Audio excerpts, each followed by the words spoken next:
বিশ্ব রাজনীতির কেন্দ্রবিন্দু ওয়াশিংটন ডিসি এখন যেন এক আগ্নেয়গিরির উপর দাঁড়িয়ে। যখন হোয়াইট হাউসের অন্দরমহলে অস্থিরতার মেঘ ঘনীভূত হচ্ছে, তখন সারা বিশ্বের নজর কেবল একটি সোশ্যাল মিডিয়া পোস্টের দিকে। মার্কিন প্রেসিডেন্ট ডোনাল্ড ট্রাম্পের একটিমাত্র বার্তা পুরো পৃথিবীর ভূরাজনৈতিক সমীকরণ ওলটপালট করে দিয়েছে। তিনি একটি প্রাচীন সভ্যতাকে মানচিত্র থেকে মুছে ফেলার যে প্রচ্ছন্ন হুমকি দিয়েছেন, তা কেবল আলোচনার বিষয় নয়, বরং এটি এখন বিশ্ব শান্তির জন্য এক বড় প্রশ্নচিহ্ন। তবে আশ্চর্যের বিষয় হলো যে হুঙ্কার দিয়ে রাতের ঘুম কেড়ে নিয়েছিলেন, সেই সুরেই এখন হঠাৎ পরিবর্তনের আভাস। কেন এই নাটকীয় মোড়?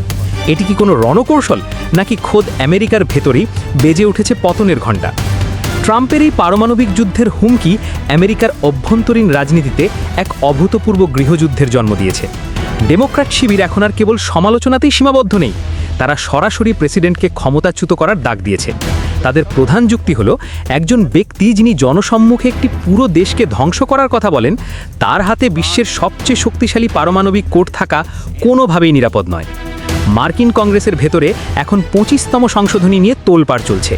এই বিশেষ আইনের মাধ্যমে একজন প্রেসিডেন্টকে মানসিকভাবে অক্ষম ঘোষণা করে সরিয়ে দেওয়া সম্ভব। ইলহান ওমর বা রাশিদা তালিবের মতো নেত্রীরা সরাসরি বলছেন, ট্রাম্প এখন নিজের মানসিক নিয়ন্ত্রণ হারিয়েছেন। এই রাজনৈতিক লড়াই এখন কেবল ব্যালট বক্সের মধ্যে সীমাবদ্ধ নেই, এটি এখন সরাসরি জাতীয় নিরাপত্তার ইস্যুতে রূপ নিয়েছে। হোয়াইট হাউসের করিডোরে এখন কান পাতলে শোনা যাচ্ছে ট্রাম্পকে দ্বিতীয়বার অভিশংসন বা ইমপিচমেন্ট করার প্রস্তুতির গুঞ্জন। কিন্তু ট্রাম্প কেন হঠাৎ এই ধ্বংসাত্মক অবস্থান থেকে সরে এসে 2 সপ্তাহের বিরতির কথা বলছেন? এর উত্তর লুকিয়ে আছে ওয়াশিংটনের বিলাসবহুল ড্রয়িং রুমে নয়, বরং আমেরিকার সাধারণ মানুষের পকেটে। তেলের বাজার এখন আগুনের মতো জ্বলছে। বিশ্ববাজারে জ্বালানি তেলের দাম লাফিয়ে লাফিয়ে বাড়ার কারণে মার্কিন মধ্যবিত্তরা ক্ষুব্ধ। যখন একজন নাগরিককে তার গাড়ির গ্যাসোলিনের জন্য অতিরিক্ত ডলার গুনতে হয়, তখন যুদ্ধের দামামা তাদের কাছে মোটেও সুখকর হয় না।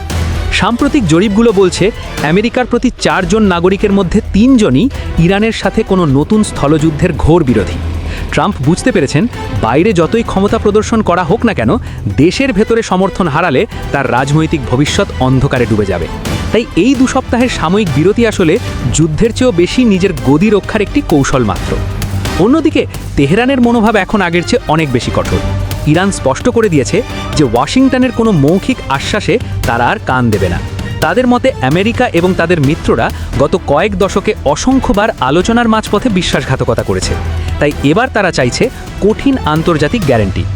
হরমুজ প্রণালীর মতো গুরুত্বপূর্ণ জলপথের নিয়ন্ত্রণ এবং আঞ্চলিক মিত্রদের নিরাপত্তা নিয়ে তারা কোনো অবস্থাতেই আপোষ করতে রাজি নয়। গত কয়েক মাসে হাজার হাজার বিমান হামলা চালিয়েও যখন ইরানের সামরিক সক্ষমতা বা মনোবল ভাঙা যায়নি, তখন ট্রাম্পের এই নরম সুরকে তেহরান তাদের কূটনৈতিক এবং সামরিক বিজয় হিসেবেই দেখছে।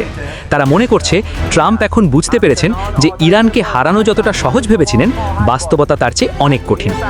জাতিসংঘ থেকে শুরু করে আন্তর্জাতিক মানবাধিকার সংস্থাগুলো ট্রাম্পের এই ধ্বংস সভ্যতার হুমকির তীব্র নিন্দা জানিয়েছে। আন্তর্জাতিক আইন অনুযায়ী কোনো সামরিক লক্ষ্যবস্তুর বাইরে সাধারণ মানুষের ওপর বা কোনো প্রাচীন ঐতিহ্যের ওপর আঘাত হানা সরাসরি যুদ্ধাপরাধের শামিল। ট্রাম্পের এই খামখেয়ালি সিদ্ধান্তে খোদ রিপাবলিকান পার্টির ভেতরেও ফাটল ধরেছে। অনেক প্রভাবশালী রিপাবলিকান নেতা এখন জনসম্মুখে ট্রাম্পের পাশ থেকে সরে দাঁড়াচ্ছেন। তারা মনে করছেন, এই আক্রমণাত্মক মনোভাব আমেরিকার বৈশ্বিক নেতৃত্বকে ধূলিসাৎ করে দিচ্ছে। বিশ্ব অর্থনীতি এখন তাসের ঘরের মতো নড়বড়ে অবস্থায় আছে। ইরান যদি পাল্টা ব্যবস্থা হিসেবে বাব আল মানদেব প্রণালী বা আন্তর্জাতিক বাণিজ্য পথগুলো বন্ধ করে দেয়, তবে বিশ্বব্যাপী এমন এক দুর্ভিক্ষ দেখা দিতে পারে যার দায়ভার কেউ নিতে পারবে না। এই 2 সপ্তাহের সময়টুকু কি কেবলই সময় কাটানো, নাকি সত্যিকারের কোনো শান্তি চুক্তির পথ প্রশস্ত করা, তা নিয়ে শুরু হয়েছে নতুন বিশ্লেষণ। বিশ্লেষকরা মনে করছেন, বিশ্বাসের যে পাহাড় সম ঘাটতি তৈরি হয়েছে, তাই স্বল্প সময় মেটানো প্রায় অসম্ভব।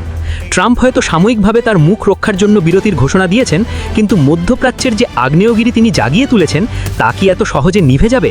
পর্দার আড়ালে এখন চলছে দাবার শেষ চালের লড়াই।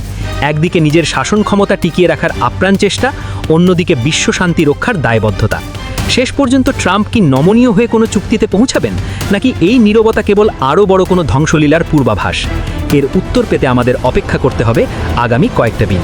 কারণ বিশ্ব রাজনীতির এই দাবার বোর্ডে শেষ চালটি কে দেবে, তাই ঠিক করে দেবে আগামী পৃথিবীর ভাগ্য।